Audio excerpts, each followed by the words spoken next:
Peko-chan ay isa sa sikat at nakakakilabot na urban legend sa Japan. Si Peko-chan ay ang nakalagay sa logong sikat na brand sa candy sa Japan. At ang pangalan ng product ng candy company na ito ay Milky. Ang picture ni Peko-chan ay madalas makita sa mga banner ng isang tindahan at pati na din sa logo ng candy na ito. Kung interesado kayo sa mga ganitong topic, huwag niyong kalimutang mag-like, mag-comment at mag-subscribe at i-click nyo na din ang notification bell para ma-notify kayo pag may bago tayong kwento. Huwag na natin itong patagalin pa at magkwentuhan na tayo.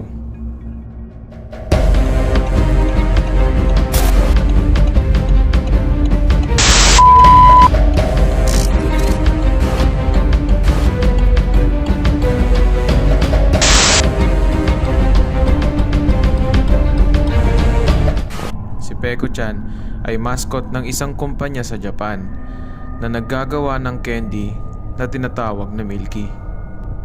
Marami ang naniniwala sa urban legend na ito dahil madami daw ebidensya na kinain ni Peko-chan ang kanyang ina. At isa na dito ang kanilang company slogan.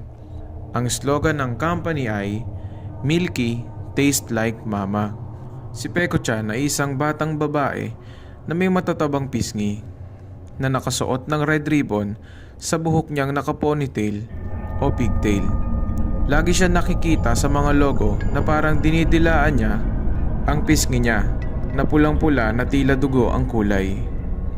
Ayon sa usap-usapan tungkol sa urban legend na ito, ay talaga namang kikilabutan ka sa ginawa ni Peko-chan sa kanyang sariling nanay.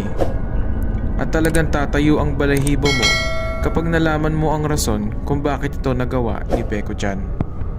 Si Peko-chan ay isang normal na bata na nabuhay sa panahon ng World War II. Noong 6 years old pa lang si Peko-chan, ay ito yung panahon na talagang sobrang kulang ang supply ng pagkain sa Japan. Sa hirap ng buhay at walang makain ay minsan, kinakailangan nila uminom mag-ina mula sa putik at kumain ng kung ano-anong damo, ugat at dahon na kanilang makita para lang sila ay mabuhay. Isang araw, dahil sa gera, ay kinailangan nilang magtago sa isang sobrang liblib na lugar na halos walang puno, halaman at ugat.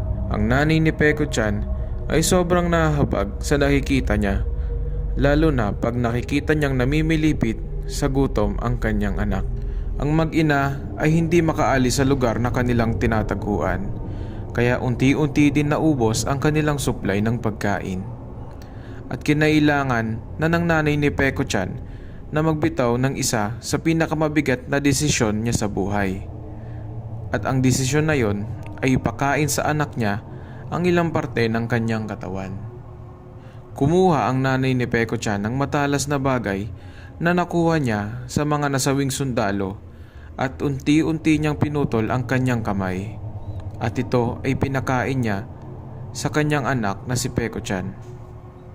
Nung una ay hindi ito kinakain ni Peko-chan kahit siya ay gutom na. Pero dumating ang oras na halos di na niya may galaw ang kanyang katawan dahil na rin siguro sa pagod, gutom at hilo niyang nararamdaman. Kaya siya ay wala ng choice kundi ang kainin ang parte ng kamay ng kanyang nanay. Habang kinakain ni Peko-chan ang kamay ng kanyang nanay ay para itong isang mabangis na hayop na parang kinulong sa hawla ng matagal na panahon at hindi pinapakain. Si Peko-chan ay manghang-manga sa lasa ng kamay ng kanyang nanay na tila nakain siya ng isang matamis na candy.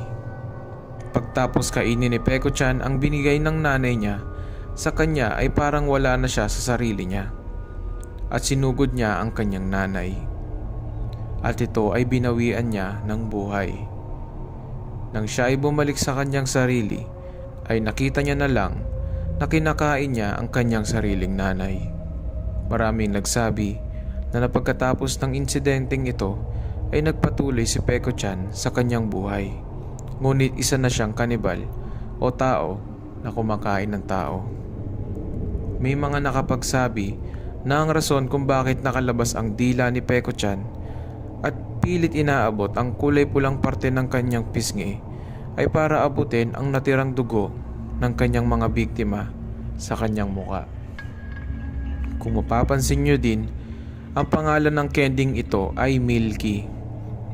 Mukhang normal lang sa pandinig ng iba, ngunit magugulat ka sa posibleng pinagmulan ng pangalang ito.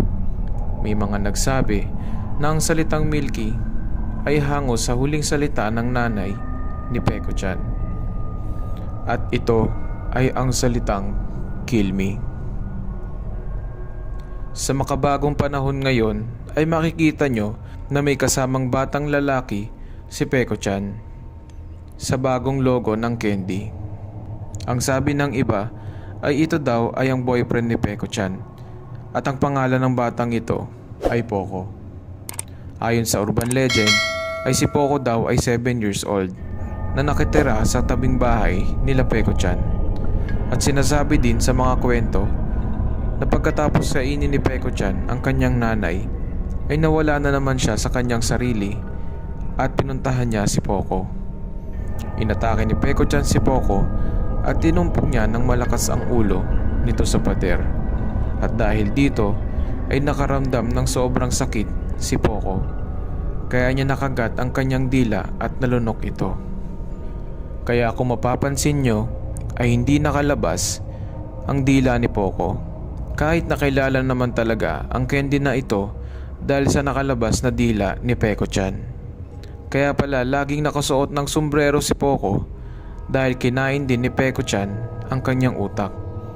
At kaya din walang nakalabas na dila si Poco ay dahil nalunok niya ito dahil sa sobrang sakit. Alam kong nagustuhan nyo tong video na to, kaya mag-like, mag-subscribe at mag-iwan na din kayo ng komento kung meron kayong mga naisip na gustong kwento o topic.